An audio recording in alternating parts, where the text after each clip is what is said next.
Right. Once again, afternoon, folks.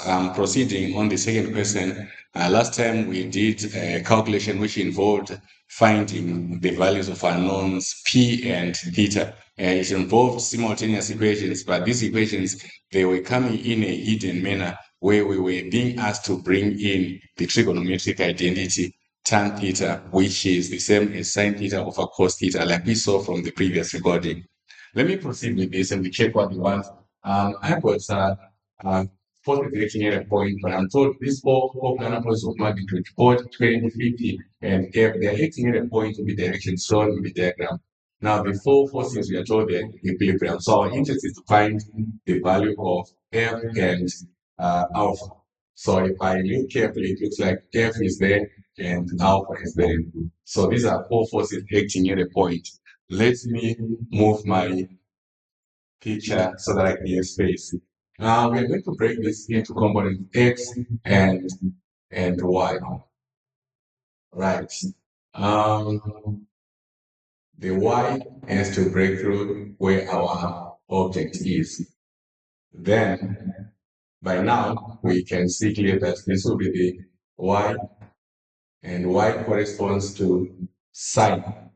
So let me start with y this time. Say the y, because it's equilibrium. What's above the horizontal and the horizontal here means I'm having these two which are facing the same direction. So for the first one, which will go to the right hand side of the equal sign, it's going to be 40 sine 60 degrees plus there's another one here, f sine alpha. But then if I go below, I also have two, which are this one here and that one. So when I break them down to their components, still it's sine. So it's going to be 50 sine 45. Sine 50 sine 45 and 20 sine 30. So that's 20 sine 30. Let me try and play with the simplification here, see which type of equation I'll get. Now, because 45 is a special n, 30 is a special n, again, 60 is 1. It looks like this is a similar problem to the one that we saw before. You can see the unknowns f and alpha, but there's a function sign. I'm hoping if I build the x component with the function cos, then that identity can be equal to sine over cos might come in. But in the meantime, let me use my special angles. Say 50 sine 45, we know is root 2 over 2 plus, here we have 20 times sine 30 special gives us equal to 40 multiplied by sine 60, no, it's root 3 over 2 plus f sine alpha. I can see that throughout there is a denominator 2. So I'm not interested in transposing all to one side and make f sine alpha something of formula. So if I do so, it means I have f sine alpha being equal to this side around when I say 50 divided by 2 it gives me 25. So that's 25 root 2. And the second part is 20 times up. That's plus 3. Then when I transpose this where it joins the ones without unknowns, that will be 40 times root 3 over 2. But 40 can be divided by 2, giving us negative 20 root 3. So I have an equation, which is the first one, and it's in terms of unknowns f and alpha. Let me try and pre-build the second one closer to the diagram to say along x, let me do it here to say that the x, if I put an equal sign here, this is positive x and this is negative x. So let me start with the positive being after the equal sign. So I've got two forces, 20 Newton and 40 Newton, both are going to be in terms of function cosine. So if I start with the one below, that's 20 cos 30 degrees plus there's another one there in terms of angle 60, that's 40 cos 60 degrees. Now if I go to the left I have also two components. One on the top is f cos alpha. But there's also another one here in terms of 45 degrees, that's 50 cos 45. So I want to drop this equation below the y component so that I check out how it goes when I simplify. But like I did with the previous one, we ended up making this partial example formula. I think it might be wise for us to go the same because we are anticipating that we might bring our identity. So if I make this example formula for the x, then it means below here on the second equation is going to be f cos alpha b equals. Let me start by simplifying it to again. I know theta is a special angle, so cos theta gives me root 3 over 2 times 20. It means there I end up with take root 3. Then I check what happens with cos 60. 60 is a special angle. And cos 60 gives us half. So it's because I'm multiplying 40 here by half, which will give me plus 20. But remember, this one we're going to transpose it so that it joins with the other. Because it was positive, when we transpose it, it becomes negative. And 45 is a special angle. Cos 45 is root 2 over 2 times 50. We know 50 and the 2 on the denominator, we can simplify to give us 25 root 2. Now I've got two equations.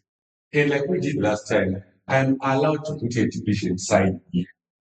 Then because I've got multiple terms, both on the numerator and denominator, I might be interested in wrapping them around brackets so that I don't lose precision. So let me proceed with the calculation here, which might require the use of a calculator. Let's see. There's f on the numerator, f on the denominator cancel, giving us tan of alpha from sine over cos. Then this will be equal to, on the numerator, 25 root 2 plus 10 minus 20 root 3 close bracket 4 over 10 root 3 plus 20 minus 25 root 2 and we close bracket. So I'm now bringing my calculator to say, let me see if I can push it. And well, it looks like we're running out of space to the side. Maybe we can have it here to say, what we want to turn alpha. We can immediately say, let's go below. We might choose to go below and say,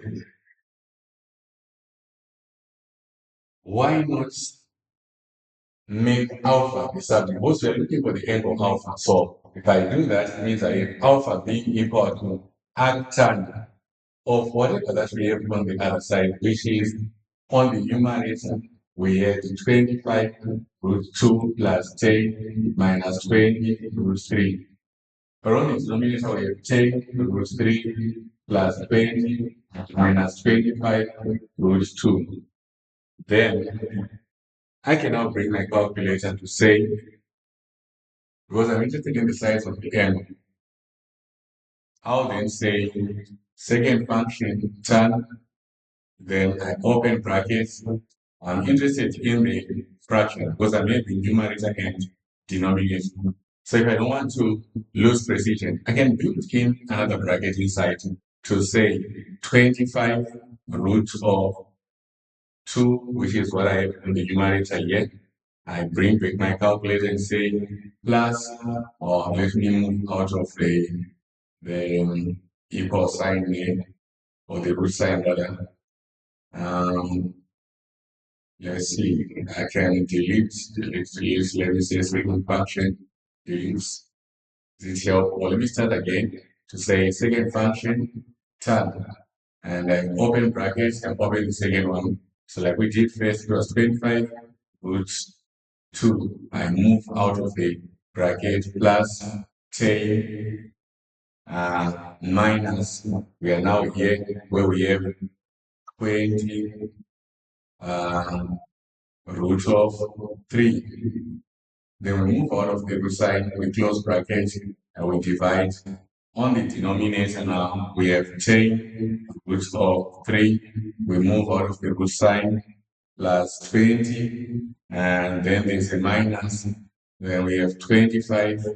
There's a root of 2. We move out of the bracket, we close the first, then we close the second, and we press our equal sign. Looks like the result is 79.6. So our alpha is actually 79.6 degrees. Now, the moment we have alpha, it means we are done with the equation. There was again pick any, either the one which involves sine and the one which involves cosine. Let me go on the top and see which one can be a yet equation to use. Was it coming after simplification? Um, well, any of the two can work. For instance, if I pick this one here, it's simply saying if I want f, let me bring it properly below, f psi alpha we got is 79.6 degrees. This will be equal to 25 root 2 plus 10 minus 20 root 3. But because I'm looking for f, I'll then say f, I make it the subject, I'll divide percent by sine 79.6. So when I do so, below the sine 79.6, but on the numerator, I'll be able to answer it again. So using my calculator now, if I say f equal to, bring my calculator, on the numerator I have inside the brackets, that's 25 root 2 and plus 10 and then minus 20 root, sorry about the presentation, then let me start again. Now on my numerator inside the brackets, I'll be having 25 root of 2 move out of the bracket plus 10, then we have minus 20, and there's a root of 3. I move out of the brackets, I close, then I divide by the function sine over inside 79.6, which will give me the value of f as 10.89. 10.89. This is the force, it will be in newtons. Let's see. Yeah, so to two decimal places, it's going to be 10.89 newtons. If you want to have it to one decimal place, it will be 10.9. So that's it on the second question that we're working on. We might need to reflect and test similarity that we picked from a comparison of the first and second question.